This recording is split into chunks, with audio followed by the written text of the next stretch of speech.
This time period is really when our revolution starts. Where you guys are standing, we're Englishmen. Even if you're not English, you see yourself as an Englishman. The benefit, you have no desire to leave our country. Even though there's mercantilism. Hopefully you know what that word is by now. Right? For the most part, nobody's enforcing it. Remember, George Washington was the most upset about the desk that he had to buy. That it took him years just to buy a desk. Because he had to go through all these mercantilistic laws which don't get enforced until right here. So even though where Brianna is standing, the mercantilist navigation laws exist, they don't get enforced. They're not enforcing laws. Nobody really cares. Here they do. The king, after the 7 Years' War, after the French and Indian Wars, what it's obviously called, he starts enforcing it. He draws that, it's not here. That 1763 treaty line. And he says, don't cross. A lot of you guys cross anyway. Pontiac has this rebellion and murders a lot of you. And the king gets really pissed, and he starts passing all the laws that are here. Okay? And remember, this is our first civil war between the loyalists and the rebels, right? So look at your American Revolution right here. Remember which side you took. Remember what they did to the loyalists. Remember when we were in the theater. So obviously 1781 is a huge year. Right? Yes, 1776. But remember, if we had lost the revolution, we would have all been traitors, at least those who rebelled. And we celebrate 1776 because that's when we declared our independence, but we didn't actually earn it until, well, actually not 1781. It's not on here. There it is, 1783. Remember, it took them 2 years just to write the treaty. I don't have time to tell you. Remember the story of George Washington and the glasses? That happened right there. Okay? All right, so come on in. Now we're a new nation. Can you guys kind of be more friendly? Because I don't know if Darian and Brianna and Jared can hear what I'm saying, because I'm stopping an awful lot. Bella is just about to rub out the most important invention perhaps ever. If it wasn't for that invention, the cotton gin, realize that slavery would have probably died out. It was starting to become less profitable. Hopefully you've seen how hard it is to take seeds out of the cotton.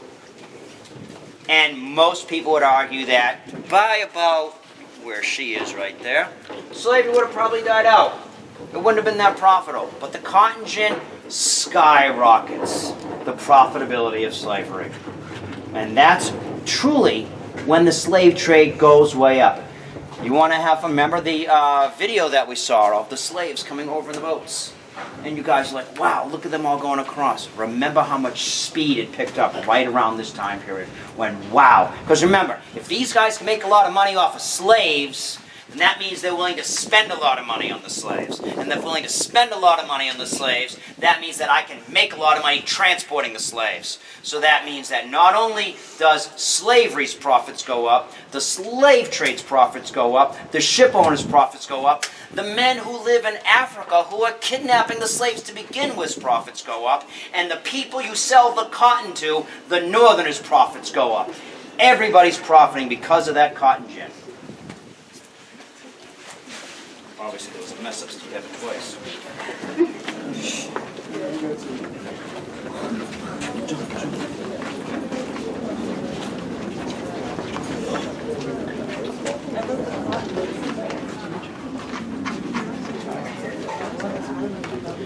Another major changes in who we are and what's going on. Are you guys all going, is this good? Am I going too fast or too slow? All right.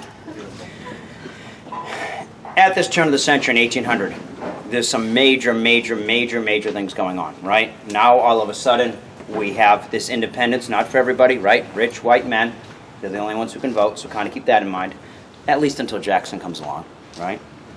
But you can see 1803 Louisiana Purchase. This is when all of a sudden we're no longer a coastal nation.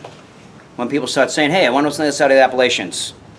And when, again, the land underneath the Indians' feet gets sold. All right? This is when really the beginnings of Manifest Destiny begin. Westward expansion is a major part of our history. Always, always, always moving west, all the way eventually to Hawaii, as we all know.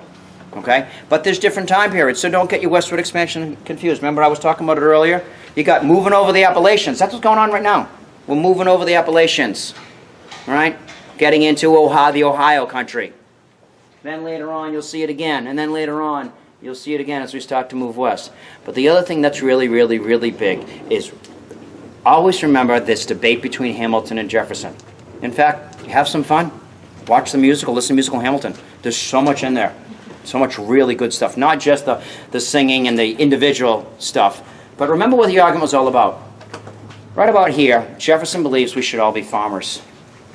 He believes that living on the farm, working on the farm is where you stay pure and you're close to nature and everything else, and you're not corrupted by the city, by money, by getting rich and profit. Whereas Hamilton, of course, loves banks. He sees banks as giving you stability. You're allowed to prosper. You're allowed to match the United States of America. And that's why that debate between Hamilton and Jefferson is so, so, so, so key. What kind of a country do we want to be? We're going to be a country that just gets along, we're fine. Maybe we're like Australia, right? We're okay, and when we eat and we farm and just supply the rest of the world is what Jefferson's saying. Or do we want to be a rival of the world's best? Right up there against England and against France and have this mechanization, and we all know who wins that battle eventually. Okay? So our everyday lives are starting to change. Someone earlier wrote apprenticeships, right? Now we're starting to be bankers. There's more occupations that are starting to spread out as trade grows. It's all about the trade and the migration. This time period here, let's not think that the War of 1812 is a single event. Okay? And again, what I've said before is you teenagers can really relate to how Americans felt right here. Hey, we won our independence, but the British aren't treating us like we're free. They're impressing our sailors, right? They're riling up our Indians. The British are mad that we beat them the first time. It starts as early as these embargo acts. Jefferson is, I love embargo backwards, right? Oh, grab me. Right? So cool, right? So it starts as early as there, and then finally, of course, 1812 war and all this stuff that's going on here. When nationalism begins to grow, our Star-Spangled Banner is written right about where Scott is. Okay? Now you probably want to start coming over to this side. Otherwise, you're reading upside down. Riley, probably want to come over to this side.